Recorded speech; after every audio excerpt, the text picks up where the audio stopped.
Pour mieux s'immerger dans la réalité politique, sécuritaire, économique et sociale d'Israël, connectez-vous chaque matin sur Studio Kalita. Daniel Haïk vous y attend pour sa revue de la presse.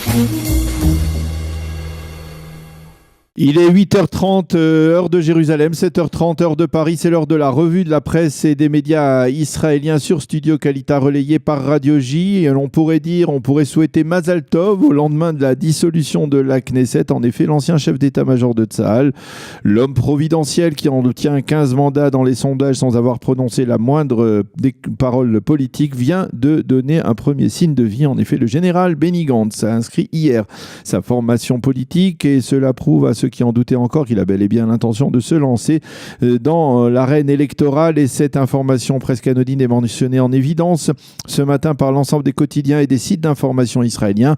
Le nom de cette formation, Chosen les Israël, ce qui signifie la puissance d'Israël. Hier soir, Amit Segal, excellent commentateur politique des Hadashot, de l'ex-seconde chaîne de télévision, a expliqué que ce seul nom pourrait permettre de déduire que ce parti nouveau aura une orientation sécuritaire, à vrai dire, on s'en doutait un tout petit peu, avec à sa tête le général Benny Gantz, mais aussi probablement en numéro 2 l'ancien chef d'état-major et ancien ministre de la Défense Moshe Yaalon. On a du mal à imaginer qu'elle soit focalisée ailleurs.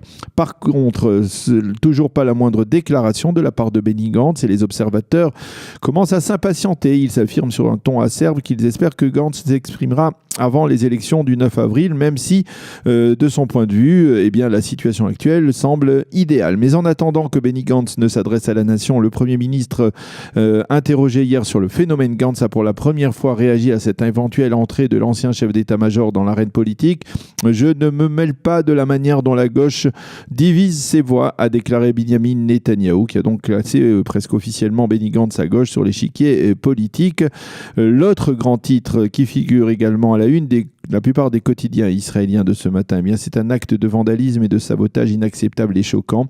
En effet, le conseiller juridique du gouvernement Avichai Mandelblit a découvert il y a quelques jours que la tombe de son père Baruch Mandelblit, décédé en 2003, avait été profanée dans le cimetière de Ayarkon. Des inconnus l'avaient endommagé, en particulier apparemment à l'aide d'un marteau. Le conseiller a immédiatement porté plainte. Binyamin Netanyahou a réagi en condamnant un tel acte et en le qualifiant d'effrayant et de choquant.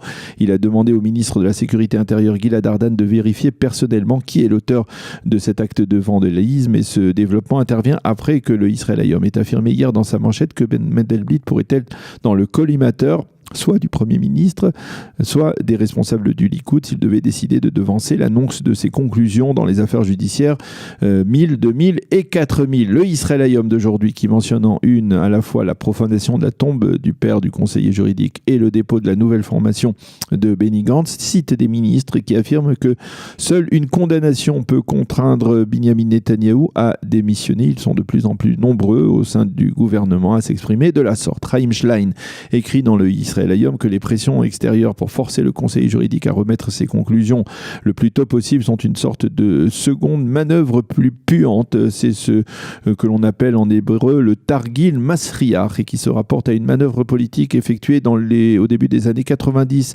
par Shimon Peres et Aryeh Deri, toujours, qui était à l'époque déjà le leader du parti Chasse, afin de faire exploser le gouvernement d'union nationale d'Yitzhak Shamir et de le remplacer par un gouvernement restreint de gauche. Cette manœuvre avait lamentablement échoué, et c'est Yitzhak Rabin lui-même qui lui avait donné ce surnom peu élogieux de manœuvre puante. Le Israël Hayom publie la seconde partie du sondage dont nous parlions déjà hier, et ce sondage révèle que les Israéliens considèrent que Binyamin Netanyahou est d'assez loin le plus apte à être Premier ministre et que Benny Gantz leur paraît être le plus apte à être ministre de la Défense. L'ensemble des quotidiens israéliens annoncent que le Premier ministre s'est envolé hier soir vers le Brésil, où il effectuera la première visite d'un Premier ministre israélien dans ce pays. M. Netanyahou participera mardi à l'intronisation du nouveau président Bolsonaro, un nouveau président qui n'a pas caché son intention de transférer son ambassade de Tel Aviv à Jérusalem. Il rencontrera également l'importante communauté juive brésilienne. Le Maariv mentionne dans la page d'ouverture de son site de ce matin que Bolsonaro lui-même s'est félicité de l'arrivée de M. Netanyahou. J'attends sa visite avec impatience, a-t-il dit. Israël est une puissance technologique dans le monde, a écrit le nouveau président brésilien dans un tweet.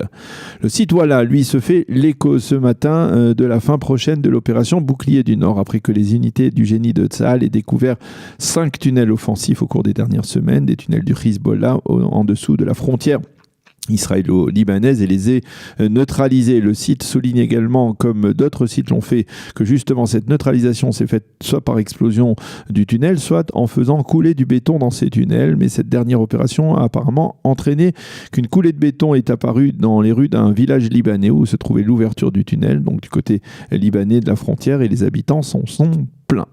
Le Maariv se fait l'écho des condamnations de la France, de la Grande-Bretagne et de l'ensemble de l'Union européenne après l'annonce par Binyamin Netanyahou de la construction de plus de 2500 unités de logement en Judée et en Samarie. Il s'agit de la même décision qui, paradoxalement, est également critiquée par certains responsables des conseils régionaux de Judée et de Samarie qui affirment que M. Netanyahou ne fait que renouveler à chaque fois les mêmes promesses de construction et que sur le terrain, rien ne change véritablement. Sous la plume de Merav Arlozorov, le Haaretz, ou plus exactement son site économique The Marker, publie un éditorial qui résume les 10 années de pouvoir de Binyamin Netanyahou, en particulier sur le plan économique. Et le journal admet que de ce point de vue, ce qu'il appelle la décennie Netanyahou a été parmi les meilleurs de l'histoire de l'État d'Israël, même si, précise Merav Arlozorov, le Premier ministre a fait moins durant ces 10 dernières années que durant son court mandat de ministre des Finances en 2003 et en 2004. À l'époque, Binyamin Netanyahou avait totalement restauré l'économie israélienne et l'avait sauvée de la banqueroute. Le Haaretz, toujours, publie ce matin un intéressant reportage sur les rédacteurs du site en hébreu de Wikipédia. Il s'agit de personnes qui ne sont jamais sorties de l'ombre et qui ont accepté de le faire pour le Haaretz, qui insistent sur le fait que ces rédacteurs ont adopté une ligne très conservatrice qui contraste avec celle de ce même site dans d'autres pays.